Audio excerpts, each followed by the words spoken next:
Okay, so hello everyone, and welcome to the next in line of interviews and podcasts, short videos that we're presenting as an international department with different practitioners, coaches, and important people at the club. We're very fortunate today to be joined by our head of coaching and current youth team manager, Andy Parkinson. Nice to meet you, Andy. Welcome. Hi, fellas. Hi, fellas. I don't know about important people, but I'll take it. Thanks. All right, well, brilliant. So today we're going to just run through a little bit of an introduction to those people that are tuning in from abroad who might not know of yourself, Andy, but certainly the people based here and Tranmere Rovers fans know all about you. But for those that are tuning in from the likes of China, Indonesia and America, if you'd just like to give us a brief history of your career and just a bit of a run through into your current role at the club.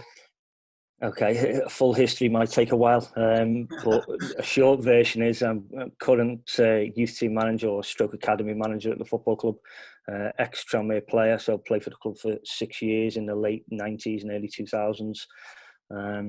Had a 18-year playing career at 10 clubs, played over 500 games, and retired from playing about 6 years ago, and I've been coaching now in the academy for over 10 years. And in terms of like some of the big games you played, especially with Tranmere, the cup final springs to mind. Was that sort of the biggest game you feel you played for Tranmere, or what were the other sort of the games that you remember fondly? Yeah, definitely the biggest game. So 2000 cup final against Leicester at the old Wembley, which was special. It was the last League Cup final at the old Wembley Stadium before it was revamped. So that was special. The result obviously didn't go in our favour. We lost 2-1 to Leicester. But during that time, we had some amazing achievements, especially in the cups. We were a championship team at the time, and we, over the course of probably a 2-year spell, we managed to knock out numerous Premier League teams out of both the League Cup and the FA Cup. We beat Everton at Goodison 3-0, particularly good result. We beat Southampton at Prenton Park after being 3-0 down at half-time, come back and won 4-3. We beat West Ham at Prenton Park. We beat Sunderland at Prenton Park. There was numerous exceptional results over that period of time. Wow, fantastic. So do you feel then that having been involved in those moments and being sort of seeing the club at its pinnacle, that gives you a little bit of respect straight away when a younger player or a new younger pro walks in through the door? You would think so, but these young players haven't got a clue who I am. So, because they're all so young. But I think it's important that you introduce yourselves to the players when you're a coach and give them a bit of your background, because like you're saying, it gives you that little bit of kudos, if you like. And I'm in a fortunate position to have that history behind me, especially being linked to the football club that I work at as well. And a lot of the key principles that I learned having played for the first team, we try and embed into the players that we bring through in our development pathway now. And I think it's important that the players know also the background of the people that they're working with, but also the background of the football club and the history of the football club, and what the fans expect, because our football club is slightly different to others in terms of there's great expectation from the fan base here. It's a big club. We have geographically the Wirral's small, but it's a big football club. And the fans have great expectations here. So if you're going to play for our first team, you've got to be ready for that. You've also got to appreciate and respect the fact that we are from a humble area, a working class area, and the fans expect to see that linkage with the players that play for their first team. I think it's really important having that appreciation of the culture of a club and having an appreciation of the history. And I know when you were a player here that we had some fine youth development officers. So, for example, Warwick Rimmer would have been a big part of the club and developing players at that time. Is there anything that you'd say that you've taken from older players, older coaches that you can still use in this day and age? Yeah, definitely. I mean, Warwick's a club legend because he's been in and around it for so long, and he started the academy. So I feel as I'm a custodian of the development of players at the football club from what he started. But in terms of that kind of linkage that we've got, I think it's really important. You mentioned culture there. Something that we try and instill into the players as soon as they come through the door is that culture for the football club. Is it's the development. So whether that be on the elite side, whether that be on the community college side, whether that be on the international side, any players that walk through the door, they have to understand that the culture and the environment is huge, and it's intrinsically linked to the first team, and that's one of our biggest selling points, I feel, at the football club, is that everybody's linked. There's no silo approach from any of the departments. Everybody's working from the same page, and there's a togetherness right from the top. Whether you work at Tranmere Rovers and you work in the office, or whether you work in the kitchen, whether you're a player, whether you're a member of staff, whatever your role is, there's a togetherness and everybody pulling in the same direction. And you have to understand that as a new player, because that is going to be the expectation if you're fortunate enough to play for our first team. And the first team environment, so for people that wouldn't know, our under 18s and the 16s, they train at the campus, our training facility, right next door to where the first team are and where the first team trains. So you often see 2 or 3 players from the 18s have to go over to the first team, which will wreck up your session. But it's great experience for them to go over, and then they might send one back, and then they might. So how does that environment? What does that sort of instill in the younger players, especially if they sort of see, when we had Steve McNulty, big centre back, and you've got centre backs at 18 that are thinking, I want to get into the Tranmere first team, but I'm going to be up against, I'm fighting for my place against the likes of him. How does that environment help them? Well, put simply, it works fantastically well for continuity. There's a seamless transition between whatever group there is training at the campus, the training ground, and there's a visual aspect as well. So they get to obviously see how close the first team are to where they're training, no matter what group they're in, whether they're in the elite scholarship environment, community environment, or whether they're in our development group. If you get to see the first team in close proximity to where you are, you can see the practices that are being put on for them. You can see the intensity of their training. And I think the biggest thing for footballers is the visual, because if you've been a player, especially you work in football, you love being outdoors and the practical aspect of it. And footballers are more often than not visual learners as well. So they get to see, especially the intensity. If you are lucky enough to go from a youth team player through to the development into the first team, the intensity level gets ramped up at each level. So for me, that's the biggest selling point that we can give to any players that are walking through the door and come to Tranmere Rovers, is that you can actually see where you want to get to. So no matter where you are on that ladder, you can see who's at the top. So if it's your position, I was a winger, for instance. So if I was to walk through the front door of Tranmere Rovers, I can see who the winger is in my position, or that I want to get to. So I've got a visual of what I need to do. I can see how he conducts himself. I can see what extra work he does. I can see him, what he eats at lunchtime. I can see what he does in the gym to prepare physically. So it gives you an attainable target for you to work towards and strive towards. And it's not easy. If it was easy, everybody would be a professional footballer. It's not easy. Becoming a professional footballer is an extremely difficult task. Getting a foothold in the first team is even more difficult. A lot of players come through, not just our system, but other systems as well, and get to professional ranks, don't quite make the next step into first team and end up going to different clubs or going out of the game. So we try and give them an understanding of what it takes, and the environment and the visual aspect of everybody being on the same campus is a huge aspect for us. It's it's an eye opener then, isn't it, for players, because there's only so much as a former professional and as a former player at the club yourself that you can actually say and tell them as players, as young men. But when they actually see the hard work that goes into it, and they see how far away they are at making that grade at 16, 17 when they come in, like you said, the visual aspect of it must be huge.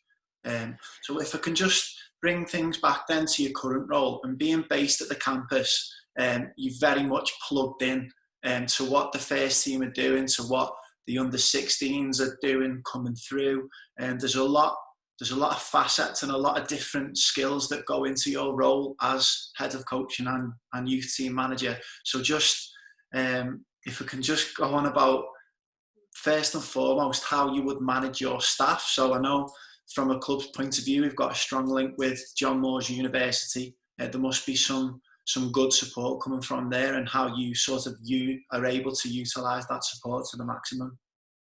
Yeah, well, part of my role, or one of the major parts of my role, is managing the multidisciplinary departments that we have at the football club. So in the youth environment, for instance, we'll have performance analysis, strength and conditioning or sports science, the medical department. We also have a psychology department as well. So managing the day-to-day running of them, what we need them to deliver, how they go about delivering it. And there's a lot of guidance and training that goes on. And ultimately, it has to be the player that benefits from that at the end of the day. And that's what I remind people over and over again, is that everything we do is for the benefit of the players. Again, the environment's key, because us as a staff are based in the same office as the first team staff as well. So the first team multidisciplinary staff play a huge role in training up the interns and the volunteers that we have that come and work for us. We manage to give them an experience like no other. They spend 12 months with us or 2 years with us in an elite environment, learning from the best. And then hopefully there's a transition through our pathway, not just a player but staff as well. And if there's not that opportunity there, then they've got some unbelievable experience to take away with them and go and put that into the football industry somewhere else. That's right. We were speaking to Aaron yesterday, and Aaron said when he was coming to the end of his time at university, he was looking for placement. He said the opportunity at Tranmere was like no other. There are opportunities in the Northwest. There's plenty of professional clubs. People on his course will go and looking at an academy role. They might have been at Liverpool or Everton, and they're working with an underage team. But Aaron said for him, as a sports science practitioner, coming into that environment where you're so close to how things work, you've not just got to know your stuff on, the core stuff, what you should know as a nutritionist, for example, but you've got to know how to be with people, and again have that understanding of the culture and the club that you're working for, and be able to fit into that first team environment. Yeah, for sure. It's one of, if not the biggest aspect of somebody coming into a professional football club environment, is dealing with the high standards and the expectations of being able to put into practice what you've learned, whatever course you're on, and being able to transmit and translate that to the players, because that's ultimately the job that you're given. But dealing with that unique environment that you come into can be a big challenge. Same for the new players that we have coming. Players come from the out of the under-16s, or coming from the international or from the community project. Coming into the environment can be daunting for them. Sometimes it can be the make or break for young players, because it is a difficult challenge. And we work really hard on that transition and trying to get them to understand how a football club works, because you can't really understand that until you've actually stepped foot inside one and seen how it works. It can be extremely hectic, or can look hectic. It can often be organised chaos at times, but everybody's doing an unbelievably elite job. And everything we're working towards from the development side is geared towards the first team performing and getting the best players that we possibly can into the first team, for them to be able to go and perform. and fight for 3 points every Saturday. But it must be very rewarding for you seeing these lads come in at the younger ages, and especially now you've got players in the 18s that could have come through the system from 8 up to 18. So seeing them come in and seeing there might be, it's a big environment, as you said. So we talk about the 4-corner model in the FA, the psychological and the social and the physical as well as the technical. But it must be very rewarding for you to see them grow. And then the other day, three of the scholars got given professional contracts. So to see that transition, and then you're there yourself. We see you on the pitch during the warm-ups, and you're in the first team environment as well, and then you're up in the stands giving the overview from there as well. So you're in and around that, so that must be a useful help as well for those players that obviously trust you no end to then see you in the first team environment as well. Yeah, well, I would hope so. That's kind of the idea behind the multi kind of roles that I do, and I wear a lot of hats at the football club, which I enjoy tremendously, and it gives me the opportunity, like you said, to work across into the first team. Also gives me the opportunity to oversee and guide the young players that we've got. The biggest thing for me is seeing the players be successful. I remind the players all the time that my job is to help them and to give them the best opportunity. I can't do it for them, but I can give them the benefits of my experience, the benefit of the staff that we've got, like we've discussed. And when they're successful, there's no greater reward for me than seeing somebody move through the system into the professional ranks and then ultimately go and play in the first team, because that's what my and our job as developers is. And that's the end goal for them. We've had recently, like you said, we've had 3 who've moved through the system to professional ranks. The job now becomes even harder for them, because that is the way football is. As soon as you become a first-year professional, that's when the reality hits a little bit. You haven't got that protection of the academy and the youth anymore as such. And you're thrust into the big wide world of adulthood, and when you've got players who play in the first team and they're playing to earn money to pay the mortgage, especially in the current climate, then that's reality then. And that's when an understanding of the expectations and the environment and the system comes into play, I think, for young players, because you mentioned the 4 corners. Most of the players, if not all of the players we have in our system, are at a level technically where they can go and earn some kind of living in professional football or semi-professional football. We give them, over the course of however long that they're with us, we give them a tactical understanding of elite performance going into first team football, because we have to make that transition from academy to first team, which is the hardest thing to do. Physically, they go through a big development because they're still growing, obviously. So there's a big physical impact on them over the course of the time they're with us. And psychologically, like I mentioned before, it's the biggest thing for me, and probably the most overlooked, not for us in our football club. We do a lot of work on it.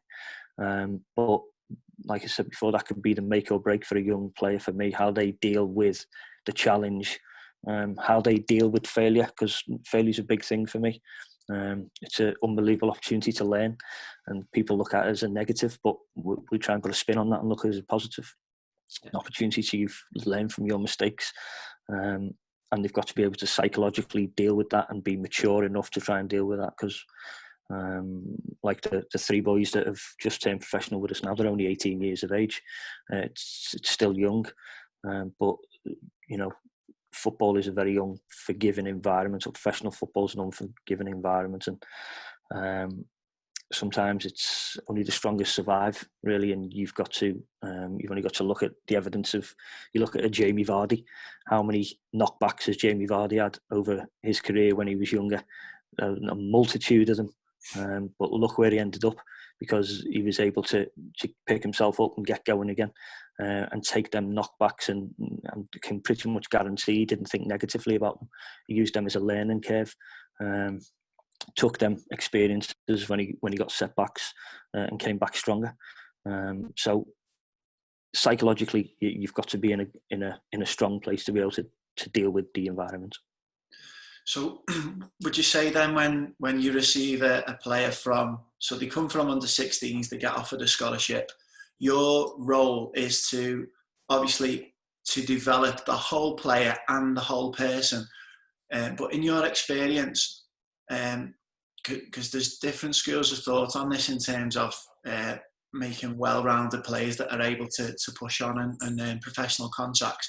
In your experience, would it be players that are looking to develop a certain skill that they might be better at than anybody, or the reason that they've been signed as a scholar, as a player, that they should look to develop that into a super strength, if you like? Or is it that they should look to work on their weaknesses, or a bit of a mixture of the both? See, this is another thing that I try and focus on when the players come in, is that a lot of developers automatically think, right, we've got to work on the weaknesses. Well, you know, the strengths are there for a reason, and the strengths are there when, no matter what age they are, because they've enjoyed and they've had a natural gift to be able to build that skill set, whatever it is. So it might be dribbling, running with the ball, it might be long passing, it might be first touch, whatever that skill set may be. And that is a strength of theirs because they've enjoyed doing it. And that's how they've managed to do it. And in my experience, a player's weakness at 16, 17 will still be a player's weakness at 24, 25, 26. He just won't be as weak at it if he's worked at it. So we do work on the weaknesses, obviously. So a player comes to us and he's poor with his weaker foot, so he's right-footed and his left foot's weak. We'll obviously work on that. If his first touch is poor, we'll obviously work on that. But if he is absolutely dynamite at running with the ball, why would we not take that from a 7 out of 10 when he walks through the door to a 9 out of 10 when he gets in the first team? Because when you play in the first team, not just with us, but other football clubs, it's about making an impact in the time and the opportunities that you've got with the football. Because you don't get long with the football in elite football. You literally get 60 to 90 seconds worth of playing time with the ball. So you've got to make that pay and have an impact on the game. So definitely for me, working on strengths is a big part of what we do, as well as improving the weaknesses. But in my experience, improving the weaknesses, you don't get as big a reward as you do from improving the strengths. Oh, it's that wow factor, especially for a player that might be given the first team opportunity. You know, it's that make the fans or make the manager stand up and take note of that skill set that's got you there in the first place. Yeah, you have to, because you might only get one opportunity, and we tell the players this all the time. In my experience, I made my debut away at Wolves at Molineux in 1998 as an 18-year-old. I came on a sub for the last 10 minutes. That was in the October. I didn't get a sniff at all the way through till January again, because I mustn't have done enough.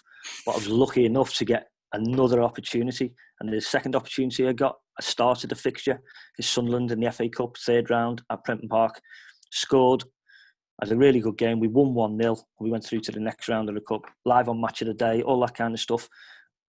You've got to take your opportunity when you get it, because it can pass you by. Again, it's a psychological thing. Everybody's got them skills. If you're fortunate enough to be in that first team environment, then you're there for a reason. And that's because you're a good player. Like I said, you're different skill sets. It might be that you're good off the ball. You might be fantastic at pressing and regaining possession. Whatever it is, you've got to take the opportunity when it comes, because people give the right arm for the opportunity that young players have got. Yeah, that's fantastic advice. I'd say that's good advice to anybody listening in, whether it be from a younger player here in the UK, or whether it be from someone who's playing in the college game out in the States, or plays in Indonesia. Just touching on that, so the players that we've had in from different parts of the world, because I know that players have been dropped in to train alongside the youth team, or younger players have had that experience of being coached with yourself. Just a quick one, what's your sort of feelings around what we do as an international department and your experiences of working with those type of players? Well, we're very happy to have them in when any of the players get the opportunity to come in and to work with the staff. Gives us an opportunity to see what's out there from different cultures, different football and backgrounds as well. I think using the experience that I've had dealing with these players in the past, the thing that they probably struggle with most would be the intensity of training. again, that's a culture thing, come from different cultural backgrounds in football, because training is extremely intense, because the games are extremely intense.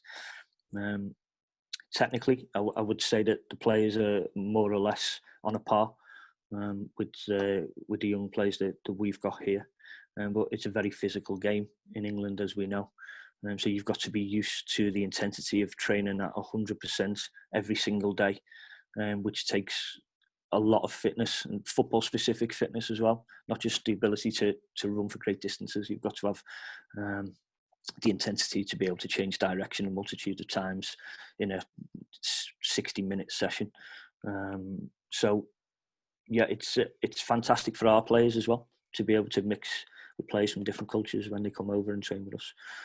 So there's multi-benefits for me all round, and obviously the aim is to get somebody that comes over and comes and trains with us and catches the eye enough. Like I was saying, you might get one opportunity to catch the eye, and we can push them through, and hopefully one day we can have somebody that comes and plays in our first team. Yeah, and we've not only seen players from abroad come in and train and then sort of go home. We've seen players such as Lewis Dunn and Nathan Jones, both former Tranmere scholars, who then went off to the States and went and played college football, college soccer in America. And they can't speak highly of the pathway that Tranmere sort of gave them to then progress on to going and playing abroad. So it sets them up nicely in that regard as another pathway. And what we were saying before about, if you don't get offered a professional contract, then it might be going down the coaching route or the nutritional sports science route as well. So it's just another pathway that's sort of linked in with the club, I guess. Yeah, for sure. We do a full life skills program at the football club as well, and we track our players' exit for 3 years to see where they go and how they get on. I have players ring me all the time, ex-players ring me all the time asking for help or some direction or some guidance with things. Like you mentioned, the two lads in the States as well. They've been back and seen us as well, and are working and doing different things in the colleges, etc. We, like Dan alluded to before, we try and develop the person as well. So we look at this holistically. So we're not just trying to develop footballers. We have a duty of care to develop these young people as well and help them on their journey as a person as well as a footballer. And I see my role as more of a parent or guardian when the players come in. I treat all of these players like I would treat my own kids, because you've got that duty of care to them. But if they're not lucky enough to be given the opportunity with us, then they can go somewhere else and have that opportunity, or they can go into another industry and have that opportunity. And I went through the process myself. I was released from Liverpool as a scholar. I didn't get a professional contract at Liverpool, so I had to sit in that meeting and be told that they didn't think I was good enough. So that is at the forefront of my mind all the time when I'm speaking to players. I have the task of having to deliver decisions to players, whether it be under 16s or under 18s, where I have to give them the decision of whether we're going to retain them or whether we're going to release them. So I'm very mindful and try and show empathy when it comes to that, because it's a difficult time for young people. Yeah, and when you say duty of care and you see yourself as a parent, I know when we've been abroad, especially to America, a lot of the coaches over there find it quite tough to handle the parents and how you manage the parents. And I think that resonates in all throughout football, from your under 5s all the way through to 18s and onwards. So how do you deal with the parents? Because you're taking them, especially at 17 years old, and they're essentially living at Tranmere day in, day out, and you're very responsible for them. So how do the parents often feel about it, and how do you sort of go about managing them in that way? Well, the parents feel about their children the way I feel about my kids. And if I was handing over responsibility to somebody else for my kids, I'd want to know that it was going to be done properly and they were going to take care of them. So I make sure in no uncertain terms that the parents know my approach and what I'm trying to do, and give them some reassurance at the start of every season when we have a new intake. I do an induction for the parents where I set out the plan and how I'm going to go about that. So I think they appreciate that, and make sure that I'm approachable for the parents as well if they need me for anything. But I try and give the responsibility to the players. Again, I'm trying to give them life skills. So a player's ability to interact with me or the staff is vital if they're going to go and play in our first team and have to interact with the first team manager. They're going to have that skill set. So I expect the players to take responsibility for that. But I also let the parents know that they can come and see me whenever they need to, if it's something that the player hasn't been able to sort out himself. And I understand where the parents are come from. Again, I'm a parent myself, so I always try and be extremely pragmatic in my approach. I always try and show empathy in my approach as well, and I always try and look at it as what would I expect as a parent from my children. And I think if you do that, then people know that your heart's in the right place, which is the most important thing for me. You know, that integrity of being a good person and being a role model to these players is vital. Brilliant. Yeah. All right. So just as we draw to a close now, then, Andy, if you can just explain how the role, sort of, you've been in that role now for a number of years, how you've seen your role developing and how you might see it looking in the future. Okay. So, like I said before, I've been at the club in a coaching capacity for just over 10 years now, and I was extremely fortunate to start coaching when I was still playing. So I ended up playing semi-professionally at the end of my career and started coaching. And I've worked right the way through the academy and held numerous positions. I've started in the under-15s, was lead coach, assistant coach, then worked in the under-16s, lead coach, assistant coach. I was then youth development lead phase, so I looked after the phase between 12 to 16s, and I evolved into head of coaching, where I was able to put my own stamp on what the development pathway looked like at our football club in terms of the DNA that we're looking for, that Tranmere culture that we mentioned before, and also the playing philosophy, which was important, so that it's been fantastic for me as I've evolved as a coach, that I've been able to go through the process of holding pretty much all the positions right the way through to now I was kind of youth team manager and overseeing a multidisciplinary team and working with the young pros in the development group and the reserves. So I'm able to do that. I also fortunate enough to be able to work across into the first team as well and do some stuff and help the recently outgoing manager, who was an ex-teammate of mine. So he was fantastic and gave me the involvement to learn in that respect with the first team and work with the first team strikers for a number of years, which I enjoyed. It gave me that opportunity to, like I said, be there and be available for the players we've got in the system, no matter what age or level they were at, for me to be a point of contact for their development if needed, and also be that guidance for the coaches that we've got in our system. If needed, I'm always there for them for any advice, and then we're building, like I said, a culture and an identity, because I think it's really important that we have an identity, because I said it's a special football club. You have to have that identity for me. So I've been fortunate in the 10 years that I've been able to work right the way through to the point I'm at now, and work again across into the first team a little bit. But I do enjoy developing young players. It's kind of where my heart is, really, not necessarily with the seniors in the first team, because I get a big thrill and a big kick out of developing young players and seeing them develop and come right the way through, because that's what I'm here for. That's my job. Brilliant. Well, thanks again on behalf of myself and Matt and everybody watching. Thanks, Andy. Thanks for your time today. Appreciate it very much. No problem at all. Best of luck to everyone out there. Cheers, mate. See you now.